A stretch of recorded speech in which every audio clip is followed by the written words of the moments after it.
Hi, my name is Daryl, and today I want to talk to you about nutrition needs for a rim-to-rim hike. Now, I don't necessarily consider myself an expert on rim-to-rims, but I have done 2 successful rim-to-rim hikes and 3 rim-to-river hikes. So I've got a little bit of experience, and I want to share, kind of what I know and hopefully help you plan for your nutrition needs. So this video today might not be exactly what you're expecting, because I'm really not going to focus on explicitly what to eat for your rim-to-rim hike to meet your nutrition needs. Instead, I'm going to talk about using your training hikes to figure out for yourself what you need as far as nutrition. Now, hopefully this summer you have been doing training, slowly increasing the mileage and also the time on your feet in preparation for the rim-to-rim hike. Now, I know the Dragon Bravo fire means that we're really not going to have any true rim-to-rim hikes for the next couple of years, but a lot of folks, they don't want to put all that training that they've done to waste, and so they're looking at alternate rim-to-rim hikes, or in my case, an alternate R3 hike.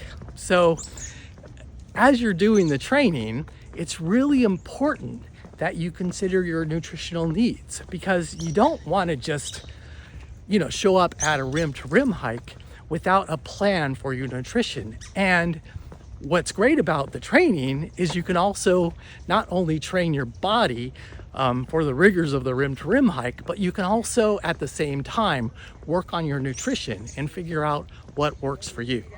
Now, a lot of folks, when they're training for rim-to-rim, they want to use it as an opportunity to try to lose weight. So perhaps they're not eating enough when they're doing their training hikes. And when that happens and you don't have the proper nutrition, then you end up bonking on your training hikes because your body doesn't have enough nutrition to keep you going. You really don't want to train your body for bonking or failing. You want to train your body for success. So it's really important on your training hikes, and you should be doing that once a week, slowly increasing your mileage and time on your feet. You should also be training your nutrition to figure out what works for you so that you can sustain, the level of effort that you're going to need during your training hikes, and then also maintain that nutrition on a rim-to-rim hike. So let's talk about the basics when you're planning for some of your nutrition needs. I saw a really nice post on the Grand Canyon Hiker Dude Facebook group, and it really talked about the fact that elite cyclists, they're about 10 years ahead of elite ultra runners in regards to kind of nutrition trends, and the elite runners are about 10 years ahead of hikers. And so if you really want the latest and greatest kind of information about what you should be planning for on your nutrition needs, you can look at the elite cyclists and what they're doing. But it doesn't have to really be that complicated. Really, you're trying to have 3 nutritional needs. You want to focus on your carbohydrates, your water, and your electrolytes, because that's primarily what you're going to use when you're doing any sort of like rim-to-rim hike or any sort of strenuous hike. So let's just look really quickly at what I kind of eat. Now, once again, don't follow what I do. It's just what kind of works for me. The benefits of doing training hikes is for you to figure out, kind of what works for you. So you could start with this or start somewhere else, but you need to start somewhere and figure out what works for you. So I really like to have a good breakfast. So in the morning I have oatmeal, and I also have nuts and fruits. And I have a little extra oatmeal on my training days, my training hike days, just to kind of get me through. I also have some coffee, and I really hydrate very well before the training hike starts. Now, as far as the kind of what I usually carry with me, I really like to have a banana. So I'll have typically a couple of bananas, and I usually have that pretty early because bananas tend to get ripe really fast when you're hiking. I also use Uncrustables.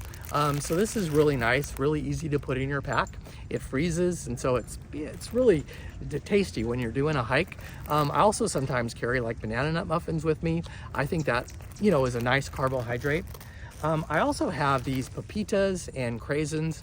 The pepitas have really nice salt, so you get some sodium, you get some electrolytes there. And the craisins are a really nice carbohydrate. I also do these Clif Bloks.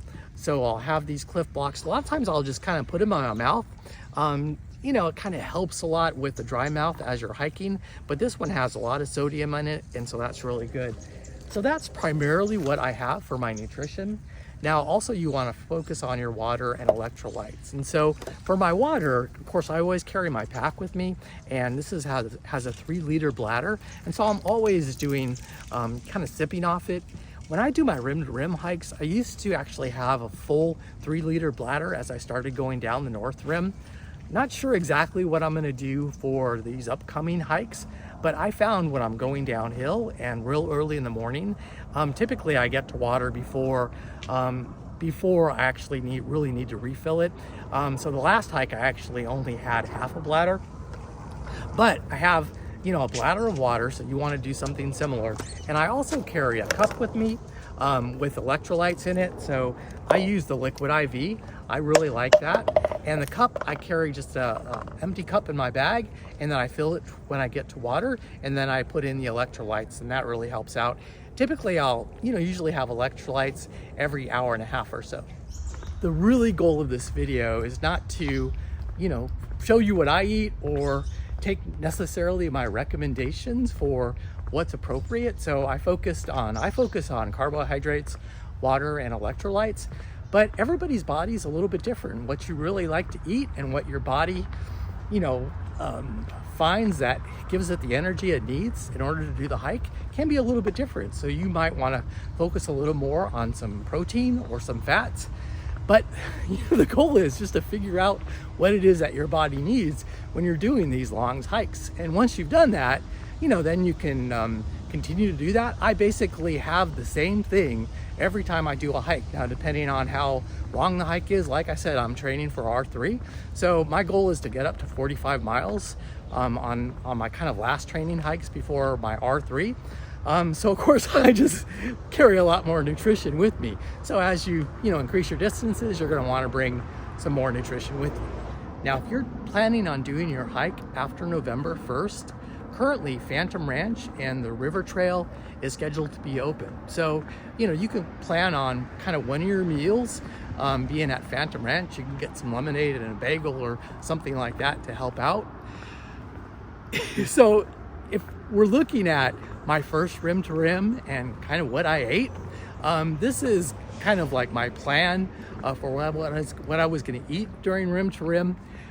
And unfortunately, or maybe fortunately, I did the rim to rim hike a lot faster than what I thought I would. So I ended up with a lot of extra food. Now, if you notice the plan, I actually scheduled like every hour or every hour and a half to eat. And so I would recommend that you do something similar. So I wouldn't wait till you're hungry necessarily to eat, just kind of schedule every hour or so to kind of stop, take a little break, or grab something for your pack and give yourself some nutrition.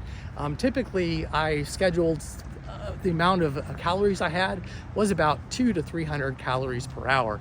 And I think that's about right. Maybe a little bit more, especially if you're, going really fast. So I really hope this video helps with your nutrition planning. Once again, it's not about what I eat. It's about you using your training hikes to figure out what's going to work for you. Now, the only other suggestion that I would make is once you figure out what you need, don't deviate from that plan. So, don't all of a sudden, add something in during your actual rim to rim hike. Try to stick with what works for you and what works for your body and what gives you the nutrition for you to succeed. Now, in my next video in this rim to rim series, I'm going to be talking about alternate rim to rim hikes or alternate R3 hikes. So I think everybody at this point, hopefully is still planning on making a trip to the Grand Canyon because it's just so beautiful. You really don't want to miss that opportunity because there's going to be in a couple of years another opportunity. But take the opportunity. Since you wanted to do it this year, go ahead and do something this year. So I'll be looking at alternate hikes and how you can plan for that. So this is Gerald, and I hope to see you in that video again very soon.